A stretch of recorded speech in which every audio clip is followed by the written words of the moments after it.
तो इसके पहले के वीडियो में हमने यूनिट इन डायमेंशंस को पूरा कंप्लीट किया था। ठीक है, तो आज के इस वीडियो में हम मोशन इन स्ट्रेट लाइन को पूरा रिवीजन करने वाले हैं एकदम आसानी से, एकदम सिंपल पॉइंट्स में। तो वीडियो को एंड तक देखना और चैनल पे नए हैं तो सब्सक्राइब कर देना, क्योंकि ऐसा ही नीट से रिलेटेड वीडियो मैं चैनल पे लाता रहता हूँ। ठीक है, और इसके मतलब केमिस्ट्री का भी मैंने सेम सीरीज़ लाया है ऑर्गेनिक के लिए, तो आपने नहीं देखा तो देख लेना। ठीक है, चलिए स्टार्ट करते हैं। देखिए, पहले आता है आपका motion in frame and motion and frame of reference. ये दो आपके बेसिक्स हैं, ये हमको जानना पड़ेगा। पहले मोशन का डेफिनेशन क्या है, मतलब change in position of an object with respect to time is known as motion. ये आपको पता है, मतलब टाइम के साथ साथ ऑब्जेक्ट का अगर पोजीशन भी चेंज हो रहा है तो उसको हम मोशन कहते हैं। ठीक है, तो इसका फ्रेम ऑफ रेफरेंस मतलब जिस स्टेट में रह के आप एक मतलब मोशन को ऑब्जर्व कर रहे हैं। ठीक है, मोशन में हो सकता है या रेस्ट पे हो सकता है, जिस आपका जो पोजीशन है, ठीक है, आप उसको कहते हैं हम frame of reference. The point from which the observer takes its observation is called frame of reference, जैसे मैंने बताया। ठीक है, तो इसके लिए एक दो होता है कि आपका इनिशियल फ्रेम, एक होता है आपका non initial frame. Initial frame में क्या लिखा है देखिए, if an observer is observing a phenomenon from ground और inside stationary frame where the frame velocity is zero और कॉन्स्टेंट। मतलब अगर एक मतलब रेस्ट पोजीशन में रह के अगर ऑब्जर्व कर रहा है तो उसे हम कहते हैं इनर्शियल फ्रेम। और अगर phenomenon from an accelerated frame, मतलब कांस्टेंट एक्सीलरेशन, मतलब एक्सीलरेशन हो रहा है, ऐसा एक मतलब मूविंग ऑब्जेक्ट मान सकते हो, मतलब मूविंग पॉइंट से अगर आप ऑब्जर्व कर रहे हो तो उसे हम कहते हैं नॉन इनर्शियल फ्रेम।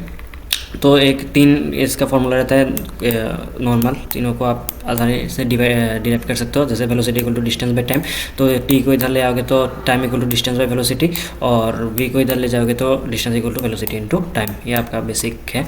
नेक्स्ट आता है आपका कुछ पैरामीटर्स आपको पता है सब।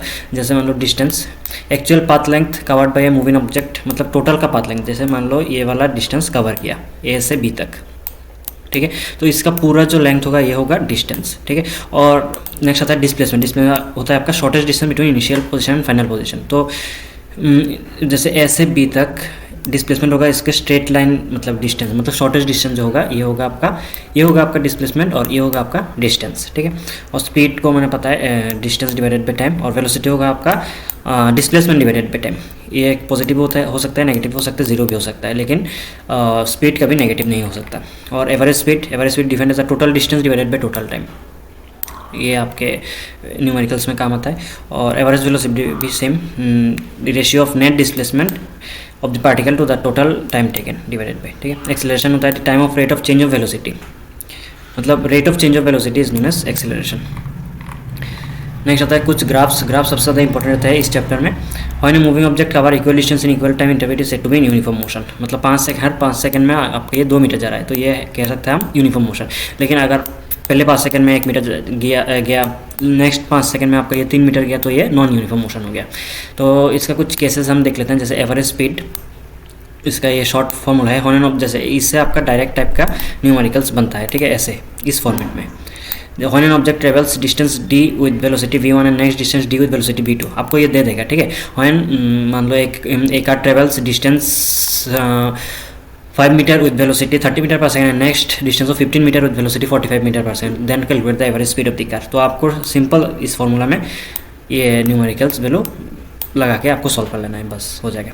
Next case to average speed when object travels in time t interval with v1 next time with v2, मतलब पहले 5 सेकंड में 10 मीटर पर सेकंड में कवर किया, नेक्स्ट 10 सेकंड में 15 मीटर पर सेकंड में कवर किया, तो इसका एवरेज हो गया आपका v1 plus v2 divided by 2, मतलब दोनों का प्लस करके एवरेज कर देना। ठीक है, ये आपका सिंपल है। नेक्स्ट एवरेज स्पीड का फॉर्मूला आपको पता है, total distance divided by total time अगर नहीं दिया है तो डिस्टेंस डिवाइडेड बाई वेलोसिटी आपने पहले भी पढ़ा है। ठीक है, तो इससे आप एवरेज वेलोसिटी निकाल सकते हो। नेक्स्ट डिस्प्लेसमेंट, इक्वल टाइप में इक्वल डिस्प्लेसमेंट कवर कर रहा है, तो इसका मतलब आपका वेलोसिटी रहेगा आपका कांस्टेंट। ठीक है, और एक्सेलरेशन रहेगा आपका 0, क्योंकि चेंज इन वेलोसिटी आपका 0 है। ठीक है, नेक्स्ट आता है uniform accelerated motion, when a body moves along a straight line and velocity changes by equal amount in equal interval of time is said to be uniform accelerated motion. ये मैंने अभी बताया।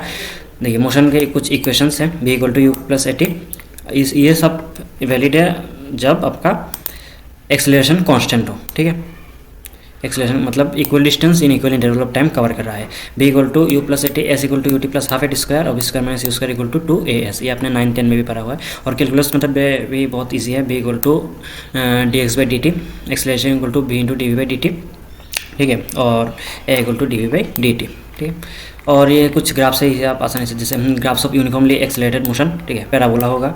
और graphs to show motion under gravity हम next chapter में अच्छे से करेंगे, मोशन इन प्लेन में, ठीक है। तो ये आप अभी स्किप कर सकते हैं, ये नेक्स्ट चैप्टर में है। नेक्स्ट आता है आपका रिलेटिव मोशन। रिलेटिव मोशन का बहुत एक मतलब इंपॉर्टेंट, हम अक्सर क्वेश्चन आता रहता है, ठीक है। The comparison between the motion of single object to respect to another initial और नॉन इनिशियल फ्रेम, मतलब दो ऑब्जेक्ट के बीच कंपैरिजन मान सकते हो, ठीक है। जैसे मान लो दो कार्स ऑपोजिट डायरेक्शन में जा रहे हैं, इसका स्पीड दे दिया x, इसका स्पीड दे दिया y, तो इसका रिलेटिव वेलोसिटी आपको निकालना पड़ेगा, ठीक है।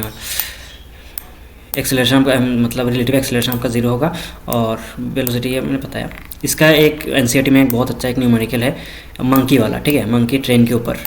ये वाला क्वेश्चन अगर आप कर लो तो एक्सरसाइज में या एग्जाम्पल में होगा, ठीक है, मुझे ठीक से याद नहीं, इससे बेस्ट सवाल आपका हो ही नहीं सकता। इसको अगर आपने सॉल्व कर लिया तो आपको रिलेटिव मोशन में कोई प्रॉब्लम ही नहीं होगा, ठीक है। तो देखना, आप अभी जाके खोल के देखो वीडियो खत्म होने के बाद।